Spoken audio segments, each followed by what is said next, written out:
We're excited to start our podcast today. Today we have a very special guest, Nori Gomez. Nori has been one of our friends for quite a while, one of my best friends since 7th grade? 8th grade. 8th grade, yes, 11 8th grade. years. 11 years. She's actually married to one of my best friends as well, so we're very grateful to have her here. They have the cutest relationship in the whole world. Go stalk them on Instagram. Very Dream cute couple. as well. We're very grateful that she is here with us on our Room for Everyone podcast. And for all our listeners today, the Room for Everyone podcast is to help build this empathetic community by helping normalize experiences one perspective at a time. And as always, here on this podcast, there are no opinions, no side stories, no things forced. We are just trying to listen, empathize, and really hear Nori's story today. And we're very grateful to have her here with us. And I'm Hollis. I'm Mayo. And I'm Mike. And we are very excited to talk a little about Nori's story today. Yeah, just a little bit of introduction for Nori. To know her is to love her. She is just a sweetheart. She's a hustler. She's worked in all sorts of different jobs and is always finding creative ways to bless those around her. She's at BYU and you're studying Sociology. Sociology? Mm-hmm. Cool. And like we said, she married one of our good friends, Alex, who is just a huge stud muffin. So we're grateful to have her. Maybe Nori, why are you on the podcast in particular today? Well, so I'm here to share my story a little bit about being an immigrant in the United States. I've been living here since I was 4, so basically my whole life now that I'm almost 24. I was born in Venezuela. That's where I grew up until I was 4, and my parents picked up our little family, hopped on a cargo plane. Not a regular plane, it was a cargo plane. There were no seats. And brought us here for a better life. And it's been quite the journey, but it's definitely been worth it. Despite the negative experiences, it's shaped me into the person that I am today and has definitely charted my path for what I want to do and my purpose in life. Awesome. We're excited to deep dive into some of those stories and hear about your experience. So I feel like with anyone, parents play a huge role in forming our identities and who we become. How have your parents shaped your story? Ooh, man. Well, like I said, they're the reason that we're here, right? They started to see how the situation in Venezuela was deteriorating slowly but surely. Like, it was just progressively getting worse under the dictatorship of Hugo Chavez. And so things just started getting really bad.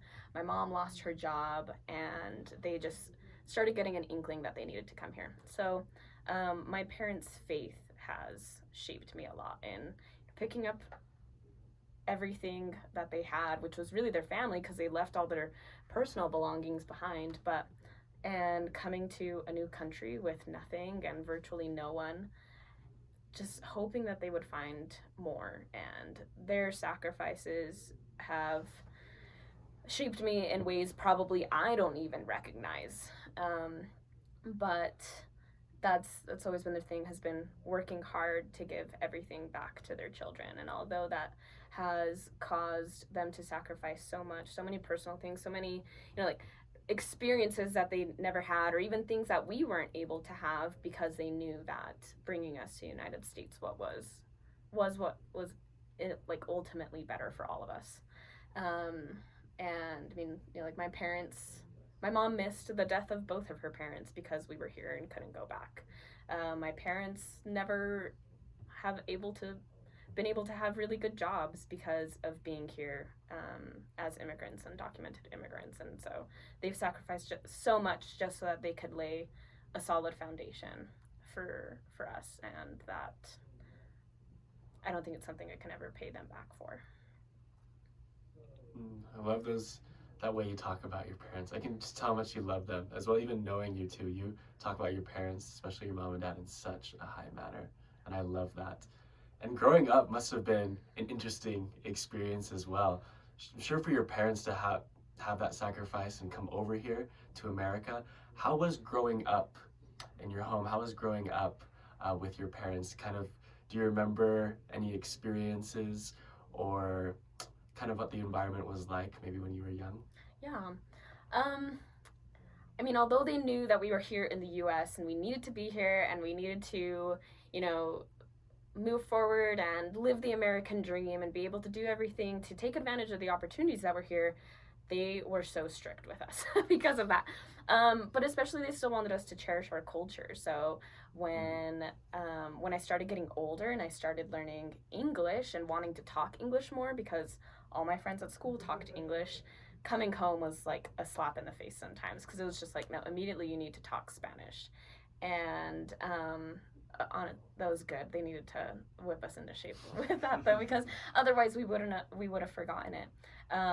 But even then, I mean, they wanted us to feel like we had the world at our fingertips. So they always worked hard so that we wouldn't be without anything, or at least so that we wouldn't know the struggle behind those things. So I don't think I remember ever really knowing our situation or understanding that we were undocumented until I was maybe 14, 15 years old, because it was something they didn't talk about. They didn't want us to define ourselves by that. And so once I kind of realized that in middle school, it did start to shape how I acted. It started to, doubts started to creep in. How am I going to live in the United States if I'm not documented? How am I going to go to college? How am I going to do all these things? But it was never because of my parents. They always just tried to make it so that we felt like we could do anything and that we could, tackle any obstacle that was before us. So when you were 14, 15, is that when you feel like you realized you were different? Yes. Yeah. I think I noticed once my older brother, Jose, graduated from high school, and, everyone else's siblings were graduating too, and they were all going off to college or going on missions, and Jose couldn't do those things because he didn't have documents. So instead of applying to the U like every other kid who lived in Salt Lake City at the time was doing, he took Institute, because you don't need documents to go to Institute.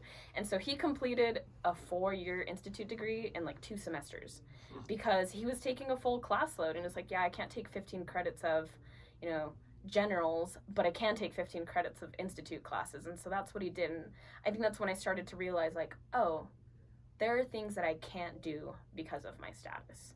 And that only started to take shape a little bit more once he got called to a mission, and he couldn't fly there because he couldn't get on a plane, so we had to drive him there.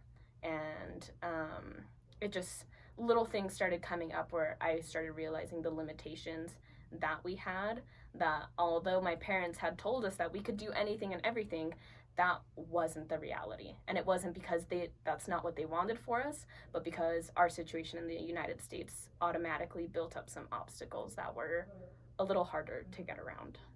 Yeah. And you're talking about some of these maybe more institutional obstacles, not being able to get a driver's license or fly. What was it like socially? What was your environment like, I guess, in that aspect? It wasn't something that I talked about, because it wasn't something that my family talked about, right? So I was going through middle school and high school hiding this huge secret. Felt like Superman, who had to hide the fact that he's from a different planet, which, if you think about it, Superman is an undocumented immigrant. Right, he is. That's why he's your favorite superhero. This is why he's my favorite superhero. He is 100% from another planet, crash landed here, does not have documents. His parents had to forge his documents and raised him as an American citizen, but he has to walk around carrying this huge secret. And that's how it felt sometimes. And I didn't really know how to talk about it because I didn't want to. Because I knew if I told someone, oh, I don't have the right documents to be in the United States because my visa expired, I wouldn't know how to answer those questions.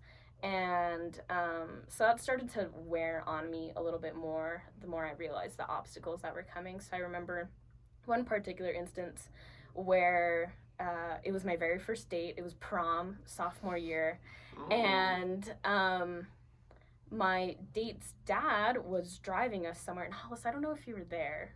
I feel like maybe you were in the car. At least we were I don't know. We were in the same group for that date. We were I in the remember. same group. Yeah. But I don't think I was in the car I with don't think you were in the your car. date's dad. Either way, so he asked me, so how does that work? Like, do you have dual citizenship in Venezuela and in the United States? And me being a 16-year-old girl, I have no idea what to say. And so I said, yeah, you know, since my dad was in the military, we had all the right connections to come to the United States and be legal. And that wasn't the case, but also I was being questioned by this older man who I did not know, who was the father of my date. Like, it was just the most uncomfortable situation, and those things just started to happen more and more, where, you know, like, my advisors in high school would ask me what my plans were, and I'm just like, I have no idea, because I can't go to college, you know, like, I can't get a job after graduating from college. So all these questions just started coming up for me, and all of my friends were taking driver's ed classes, and I couldn't do that because I couldn't get a license. So I took driver's ed when I was 18 and in my last semester of high school, and I was taking it with a bunch of freshmen who weren't even 16 yet but were able to take that class. And it started to wear on me a lot, to the point that I started failing classes, because even having been a straight A student all my life, because my parents would always just implement so much, if you're a good student, like, you'll be able to go to a good school, you'll be able to get a good job. But the more I started to realize, like, well, my grades mean nothing because I can't go to college no matter how hard I work, that's where it started to really wear on me. And I mean, Hollis was there, okay, guys. Me and Hollis were taking like 6 classes together a day, and Hollis had no idea that these things were going on behind the scenes. He didn't know that I was failing AP European history. Honestly, all of us were failing AP European history. But for That's me, very true. That class was terrible. That class was terrible. But for me, it was because I no longer saw the worth in my working hard, because my earning something didn't mean that I was going to get it. I was still limited by something that was so far out of my control that I failed multiple classes, and that affected me later too, where I eventually became the National Honor Society president at our school, and they had to boot me out of being the president because of my bad grades. But it wasn't because I was a bad student. I loved school, but it was just because I looked around at a classroom full of kids, some of whom were asleep at their desks, not caring about what was going on, not doing their homework, and knowing that they still were able to go to college just because of being born here, and I wasn't going to have that chance. And I just lost it. It was like the flame pushing me forward just like burnt out, and I was like, what's the point of school? What's the point of working hard for things if no matter how hard I try, I'm not going to get it? So it was really difficult. It was a super difficult time, feeling like I was carrying around this burden with no one to talk to, no one to guide me through it, because my parents and my siblings were just as lost as I was, and there was no one else around us in that same situation. So it was just, it took its toll, that's for sure. Was there ever a time you told someone outside of your family, or even suggested that, you know, you're in a different situation, and if so, what was that like? Yeah, there was one person that I told, and she is still my best friend to this day. She was the only one I felt comfortable telling. Her name is Maddie. And I think I just needed to tell someone. I just needed someone outside of my family to know, like, hey, this is my situation. And I don't remember how it came up. I just remember sitting down with her and telling her, like, hey, I'm different. Like, I am undocumented in this country. And, like, the older we get, the more you're going to be able to do things, and I'm not going to be able to do them with you. And she just gave me a hug. Like, we were maybe 14, and she didn't even understand what that meant. I didn't understand what that meant, but that didn't matter. She just loved me, and she just gave me a big hug, and she said, you know, that doesn't change how I feel about you. That doesn't change our friendship at all. And that's true to this day. Maddie's been my confidant all these years, and she's always been the one I've gone to complain when I didn't know what else to do with that load I was carrying. So she was the only person that I told until maybe after my mission when I finally realized that not talking about it was way more harmful than keeping it in, and not making other people uncomfortable, or not talking about it for the sake of, you know, not getting political or anything like that. But I realized that, like, not talking about it was leading to people having misinformation and not understanding people who are in these situations, and that they were getting different ideas about who immigrants in the country were, or who they are, or what they act like, or what they look like. And whereas I was sitting here and nobody knew that the girl sitting next to them in their class was undocumented, and nobody knew that their Laurel president in their ward was undocumented, things like that. So it's just like, I came home from my mission and I was like, okay, something needs to change, and I need to open up, or either I'm gonna explode, or the people around me will never actually know who I am, and all the other people that are in the same situation as I am. Yeah. And just a maybe follow-up question on that. Is there a risk in telling people? Is there a risk in saying I'm undocumented? Like, I think the greatest fear would be getting kicked out, or I mean, what is that like? Yeah, I mean, that risk would be small because I have no crimes on my record, you know, like I'm squeaky clean. And immigration, although, I mean, that's a whole another monster to tackle, but for the most part, immigration needs a reason to kick you out of the country. I mean, if you think about it, and this is something that people also don't really understand, being undocumented in the country, like not having legal authorization to be in the country, it's a civil offense. It's not like this big high time, like federal crime. It is a civil offense. What is a civil offense? Jaywalking.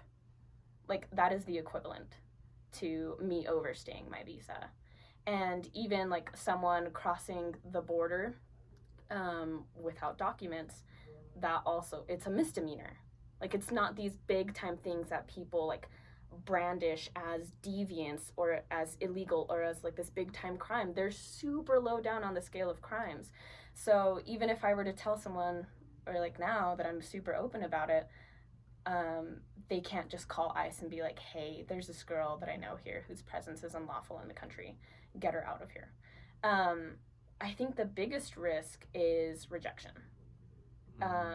Is wanting to be treated like a human and being able to just talk to people or be open with them or be comfortable around them, and then me saying something and it immediately causing a red flag that causes them to say things that are hurtful, or to treat me in a different way, or even to distance themselves. And that has happened countless times where I'm just like, well, I guess, you know, we can't be friends, not necessarily because I don't want to be, but because you've created this idea about me, and you've, I don't know, made this an obstacle that can't be passed. Like, you cannot see my humanity beyond the point of a legal status.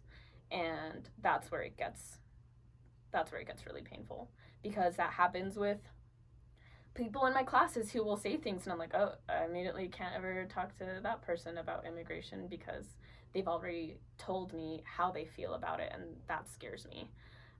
Or, you know, having a professor say something about it and me being like, oh, okay, I can't trust that professor to talk to them about the effects of racial stress on me and why that affects my homework or things like that. Or even with family members and like close friends. Like I have had close friends look me in the eye and say, go home, you don't belong in this country.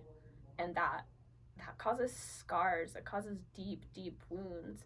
So really, although the risk isn't necessarily, oh, I know she's undocumented, let's call ICE on her, it's more me being honest about who I am and trying to get someone to understand. It makes someone see me as less human or as worth less than they are, and that hurts a lot. Thank you for sharing, Nori. So you're in high school, you have these experiences, the flame is burning out, you're thinking, you know, what am I going to do? Did you eventually start applying to colleges, or what, you know, how did you plan out what you would do after high school? Yeah, so let's see. So that was all sophomore year where I was kind of having that internal turmoil where I was just like, I don't know what's going on. I don't care about chemistry or AP European history. None of these things matter to me. And I'm not going to go to college. And everyone started preparing to take the ACT junior year. And, you know, the ACT, you mark it and you immediately say, these are the colleges I want my ACT score to be sent to. Mm-hmm. And I remember everyone talking about BYU or UVU and the U of U or Utah State. And I'll be like, cool, yeah, I'm going to send my ACT scores to there too so I can apply. But that was me lying through my teeth because it didn't matter. Luckily enough, I did it not knowing what was going to happen because later when I did apply to BYU, they still had my ACT on record from junior year. Wow. And so they already had it there. I didn't have to send them some transcript by requesting it. But I didn't make plans. I just kind of took every day because a single, you know, change in the laws could determine the course of my life. It could determine what would happen to my family. So making long-term plans was impossible. And so I would just wake up every morning and be like, you know, I don't know what's going to happen today, but I'm going to get through school and just take it day by day. And eventually, Obama created Daca. And Daca is not like a law. Daca it was an executive order that he made because Congress wasn't making an actual pathway for undocumented immigrants to be able to participate in the country that they'd lived in for who knows how long. For me, it was, you know, 10 years that I had been here lying, living in the shadows, not knowing what to do with myself, wanting to just be a regular kid who is getting a license and applying to colleges, and I couldn't. So when that became an executive order and provided a path for me to at least be able to apply for a work permit and for a social security number, then I could make some more long-term plans. But even then, it wasn't a sure thing. As soon as he was like, hey, I'm doing this, kids under the age of 30 who have been here since this specific time can now apply for this, like super huge limitations on it. There, you know, like the courts challenged it immediately. So I was just like, man, this one glimmer of hope finally, and lawyers are already trying to sue the government to get rid of it. You know, there are people protesting over it, and I'm just like, I just want to be normal. And thankfully I was able to apply. I got it. And so then I started making more long-term plans, but even then it's only for 2 years. It doesn't last forever. So every 18 months, it was then start the process again, you know, cough up the $500, reapply to see if you can get it for another 2 years. So I started being able to make short-term plans with that, not knowing what would happen in the future, but just hoping that someday there would be a way for me to actually be able to exist normally without having to worry about applying for something or a single change in the legal system putting my life in jeopardy. Wow. It's insane. And with that, of course, there's been a lot of complications with Daca as well, right? Mm-hmm. Tell us about the experience that you had when President Trump was in presidency and what was happening there, because I think that's a very valuable experience that'd be really cool to share about. Yeah. Thankfully, at that time, I was on my mission. That's a good thing. I was in California, and even applying for a mission was a process all on its own, because then I had to, you know, out myself as undocumented to my stake president and tell him, like, hey, I want to serve a mission, but if I leave the country, I can't come back. And so that immediately set limitations on where I could go to. And thankfully, obviously, that was a very pressing concern for him. So he was like, yeah, we're not gonna mark you down as someone who can leave the country because we want you here. And I was maybe 6 months into my mission. Yeah, that was 2016, right? Yeah, so I left April of 2016, November of 2016. I remember the night where he won, and I was serving Spanish speaking, so we were serving with communities that were largely undocumented in California. And I remember walking around the streets of Thousand Oaks, California, the night of the elections, and just seeing everyone's windows the same map, just showing the different states, blue or red, who had won in each state. And it was honestly dystopian. It just felt like everyone was being brainwashed by the same TV screen, like staring at the same thing. And it was weird, but as missionaries, we couldn't talk about politics. So we didn't know that Trump won for like another 3 days until we went out to dinner with a member and we asked him how he was doing. And he told us that he wasn't doing well because he was scared about now being in the country, especially because Trump's platform ran very much on cracking the whip on immigration, and not even just that, but getting rid of Daca. And so I remember hearing when he started saying like, "Oh, I'm gonna run in 2016." Like I was just like, "Oh no, like what am I gonna come home to? Like I'm safe for another year on my mission, but I don't know what the world is gonna look like when I come home. I don't know if my family will be in the United States when I get off of my mission." And thankfully that wasn't the case. But it became a very pressing concern throughout the rest of my mission. It became something that we talked about with the people that we taught, because it was also a new fear for them. And I actually had to renew DACA while I was on my mission. And my companion at the time was white and did not know anything about DACA, did not know anything about being an immigrant in the United States. It was Tessa. And yeah, Tessa's an incredible sweetheart, and she's one of my best friends now. But I had to tell her, like, hey, we're gonna have to take a few hours out of our proselyting day one of these days because I have to go to a different city to get fingerprinted and interviewed by immigration. And she was just like, what? So it was a new thing for her. And so my group of people who knew about my situation was growing. And thankfully that helped me gain confidence. But then I came home and I had no idea what was going on. I didn't know what to do. I didn't know how long DACA was going to exist for. Immediately when Trump took office, he terminated DACA. He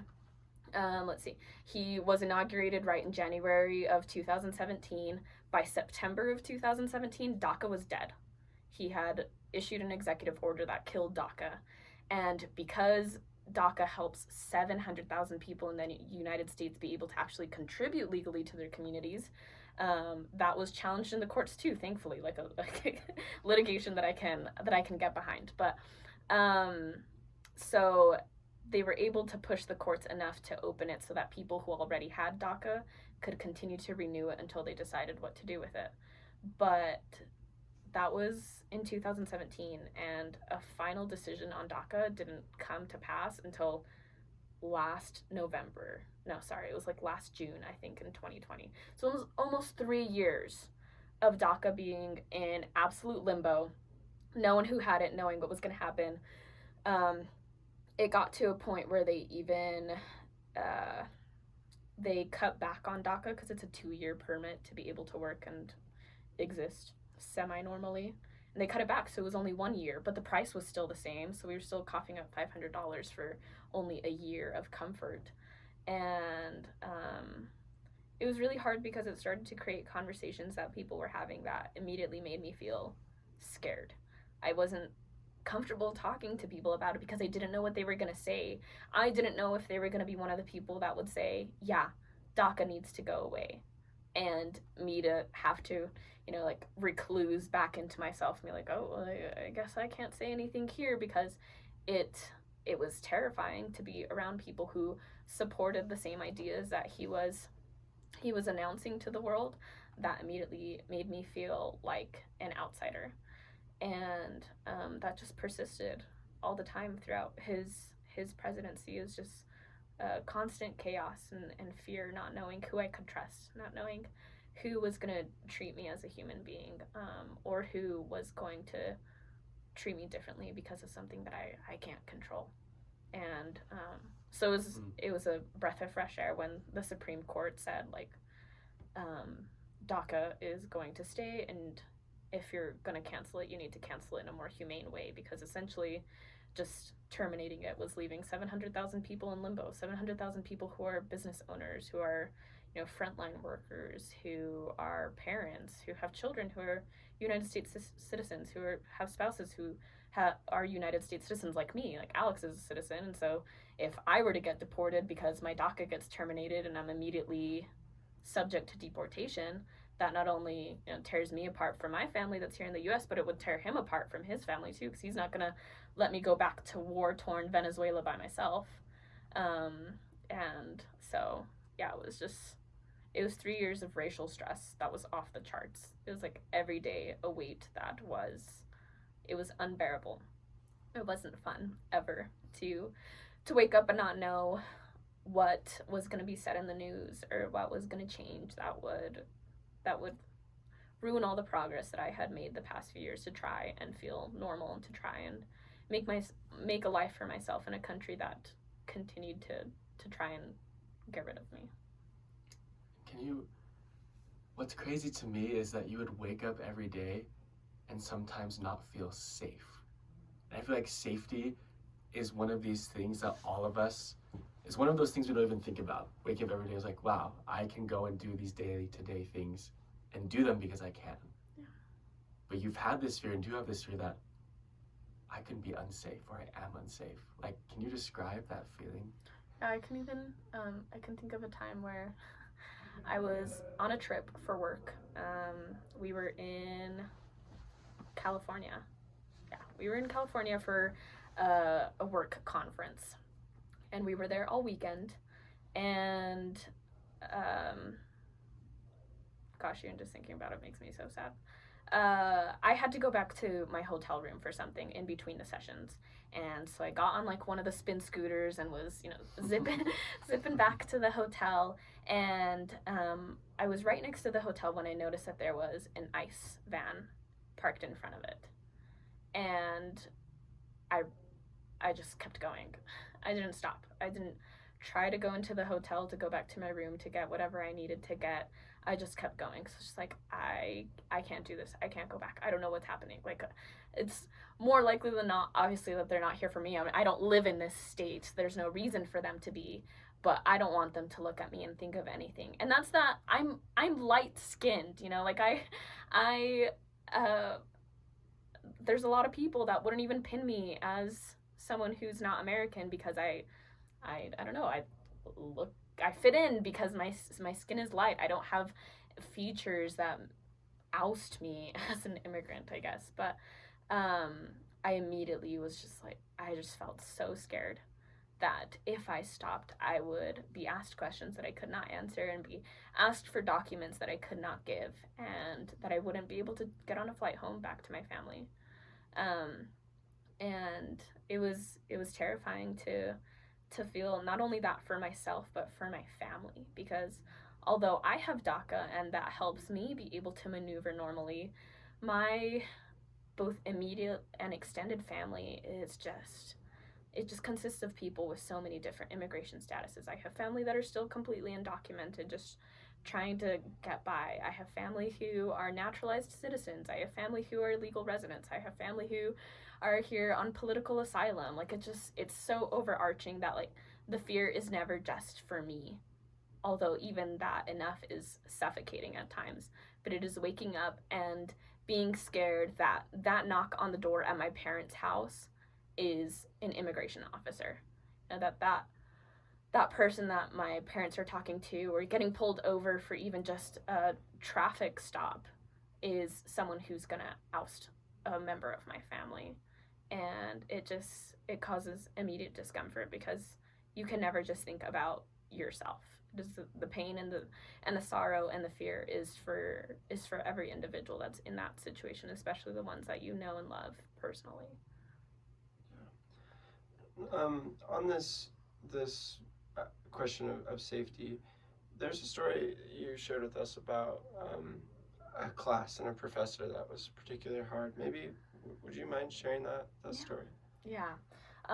Let's see. So that was back in 2019, and just I guess as context, my plan was to transfer to BYU after I had finished my associates, just so that I could save on money.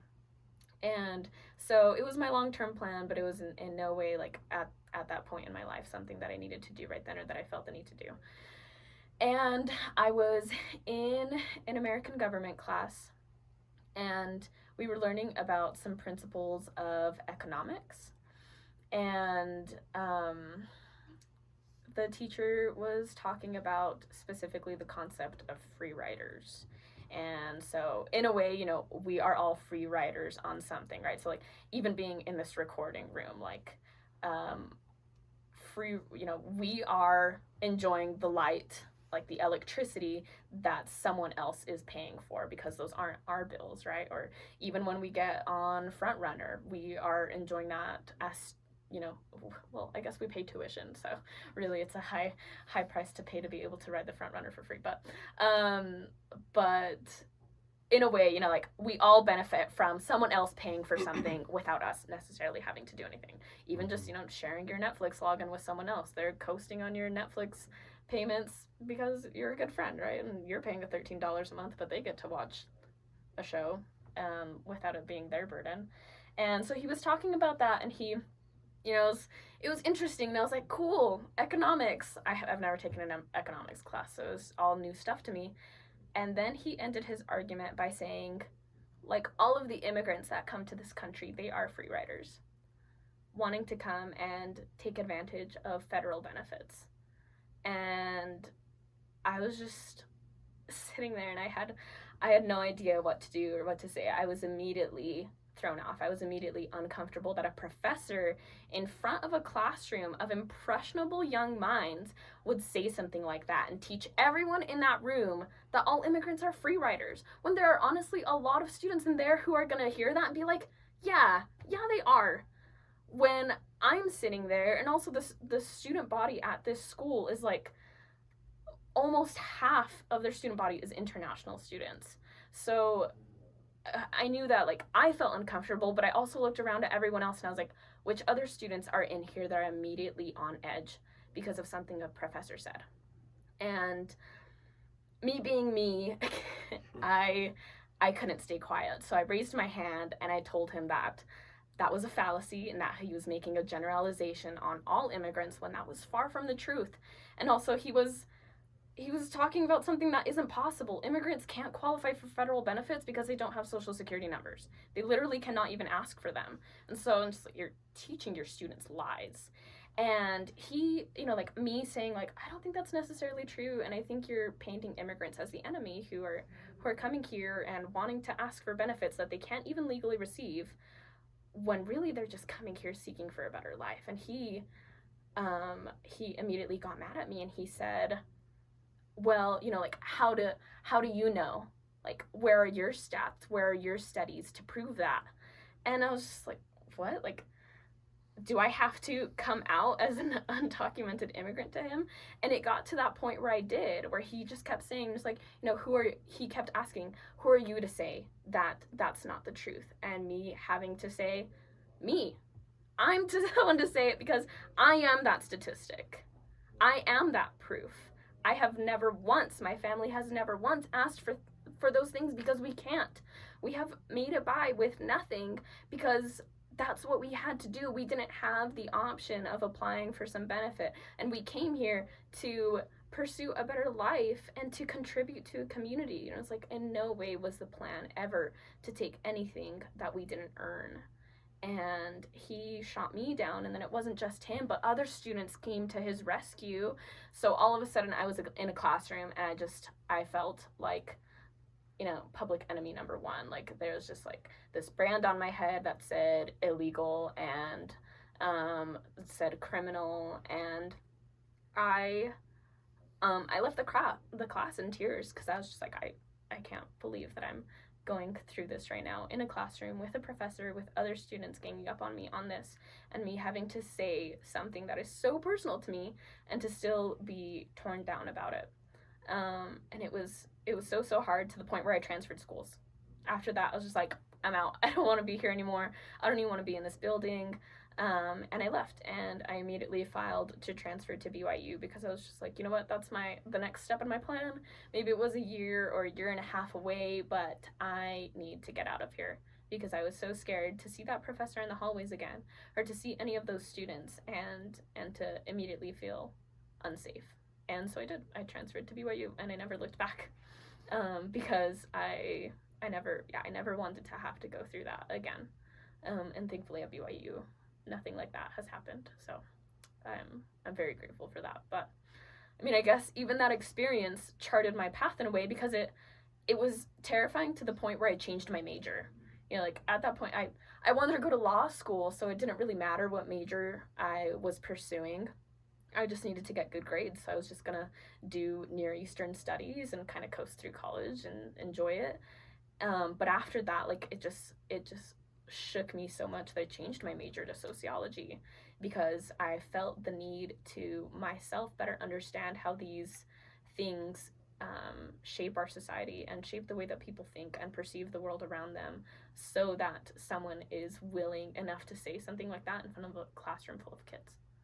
And so that I could also have the tools so that I could better educate the people around me by better understanding how our societies function and how that shapes our interactions with people to the point of either becoming someone's friend and becoming their safe haven in a time that they need it, or causing them to transfer schools because they're so scared of you.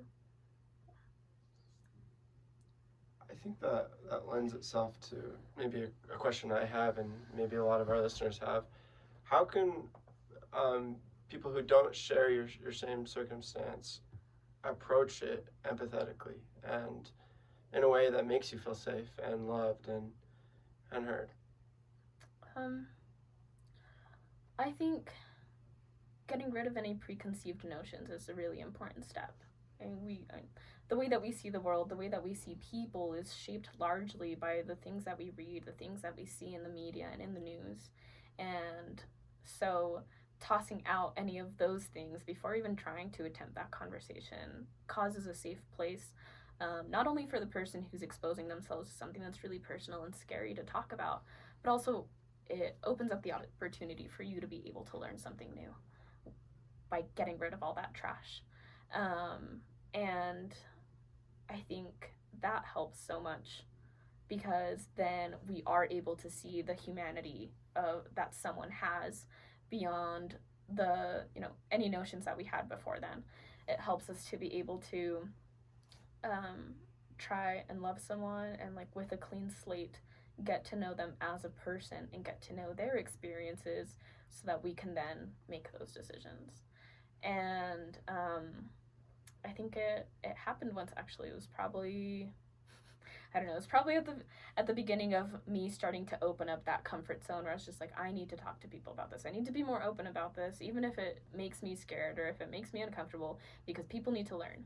And I remember one time I was with Alex, who is now my husband, but at the time he was not. And his friend and your former roommate, Matt, was moving back to California for the summer. And we made him tacos. I don't know why. Either way, we went and I met Matt for the first time. And I tend to tiptoe around me saying either, I'm from Riverton, Utah, where my family lives, or, oh, I'm from Venezuela, depending on the vibes that I get from someone right when I meet them. And Matt just immediately, with his personality, and we all know and love Matt, so I think you understand why, but I immediately felt comfortable enough to be able to say, like, oh yeah, I'm originally from Venezuela. And immediately Matt said, are you a dreamer? And such a Matt thing. yeah, it is. So funny. And because of that, like, because Matt knew that, like, what people, or like what allies of undocumented immigrants, especially like undocumented youth who have been raised here in the United States their entire lives, what they are called as dreamers because of the initial law that was presented to Congress to try and legalize a way for them to become citizens, which is called the DREAM Act. I immediately felt comfortable with him because he wouldn't know that if it wasn't something that he hadn't read into, if it wasn't something that he had already done research on or tried to understand or maybe knew someone else. So when he immediately said, are you a dreamer? I was just like, you know what? Yeah, I am. And then he followed up with a weird question. He said, do you have a work permit? Can I see it? Which is weird. That's something an employer asks you. But he had never seen one. And so thankfully I did have it on me, and I showed it to him, and he was just fascinated, and he asked so many questions that never at any point made me feel unsafe. But I genuinely knew that he just wanted to learn. He wanted to know about my experiences. He wanted me to feel loved and welcomed. And now he continues to be one of my best friends because that has always been his goal, is to understand me and to ask me questions about how I feel without any preconceived notions from things he has learned in other places or heard in other places, especially that might be dehumanizing, so that he can come to me from a place of genuine concern and genuine love. And that has made all the difference with anyone that I've met who has, pushed all that trash aside and just tried to get to know me for me, so that their experiences with me can then shape their interactions with the world around them, and the knowledge or the idea that they have about immigrants, and even to the point of perhaps shaping their politics, because then they know, like, oh, you know what, I know someone who's undocumented, I know her experiences, I know how she feels about these things, and that causes me to think differently about this than I would have otherwise. Yeah. This is perhaps a hard question, but do you think that there's a way for somebody who doesn't share the same political views, or I guess support some of the things that you've been talking about, to approach your situation empathetically? I feel like sometimes these ideas are pitted against each other, and you're sworn enemies. But is there a way that bridge can be, I guess, built? Or Yes, I think it requires a lot of things, though. And I think it does have to come from a place of understanding that supporting policies that endanger my existence, or that brandish me as a criminal when I'm far from that, that is a hard pill for me to swallow. And so it has to come from that place of, I get that I'm doing this and that it might make you feel uncomfortable. But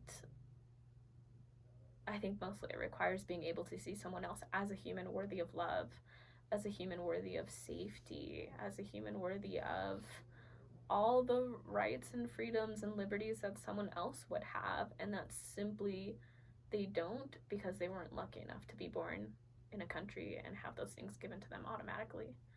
So I think it just takes some humbling, and like being able to sit down and listen and trying to come to a compromise. Like, okay, I feel this way about these things, but the policies don't affect me personally, so let me learn about how it affects you and how we can come to terms with how I feel these things should be handled, and how I can,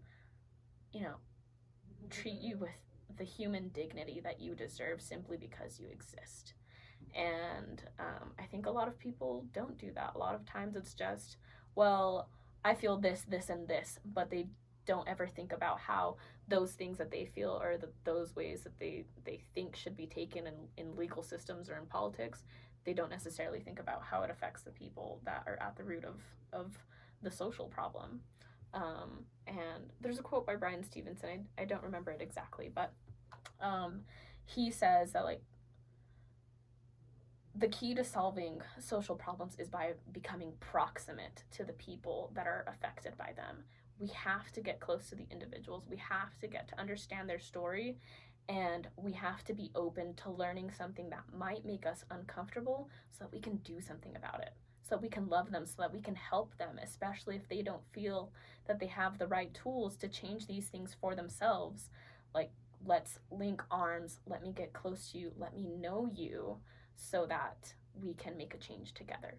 And that requires some humility on both sides, being, loving someone who you might initially perceive as your enemy enough to let them into your inner circle, so that they can understand you and want to make the world a better place for you as well. Understanding that there are so many things beyond the scope of our own personal experiences, but that we still have the power to change, because now we have opened up ourselves to another human's vulnerabilities and their weaknesses and their pains, even if they are not our own. I love Thank you so much, Nori. We want to close out our podcast with one last fun question. If there was something that you wish everyone could experience about your culture, what would it be? Ooh, yeah, that is a loaded question. I feel unequipped to answer it, honestly, because I've been raised in the U.S. almost my whole life. So there are a lot of things that I missed out on about my culture. But something I can witness in my parents and in my family, despite growing up here, is the genuine love and concern that they have for the people around them. I have never seen more people that are just so willing to give the shirt off their backs to help someone else. And from what my parents have told me, that was something that was just a staple of the culture before. And it's kind of shifted now because of the difficulties that Venezuela is experiencing and the betrayal that they've gone through. But before things got really bad in Venezuela, that's how everyone was. They were just loving. They were just a big community of people. They were a huge family. And any newcomer was just a new member of the family, and they were happy to welcome them in. And I think that's something that I try to continue to embody in my own life by just trying to keep my walls down as best I can. And allowing people into my life, into my experiences, just loving them right off the bat, and seeing their worth, regardless of them having to prove it to me, just because they are there. And I wish I had the opportunity to say more about my culture, but those experiences were kind of taken from me at a young age.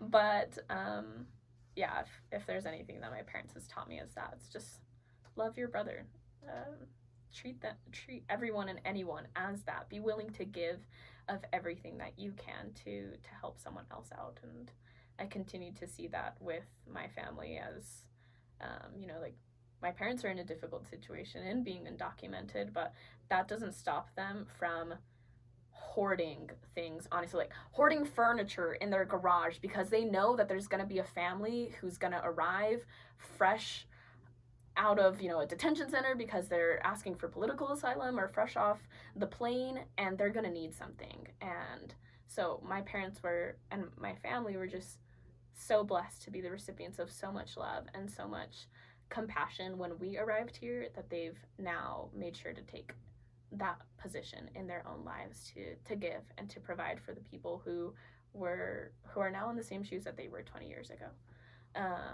even if their situation is still difficult. And I think that's not just something from my parents, but I think that's something that they learned from Venezuela, from their culture, that was taught to them from a young age, so that they can maintain it now, even though we're so far away, and even though they haven't been home in so long.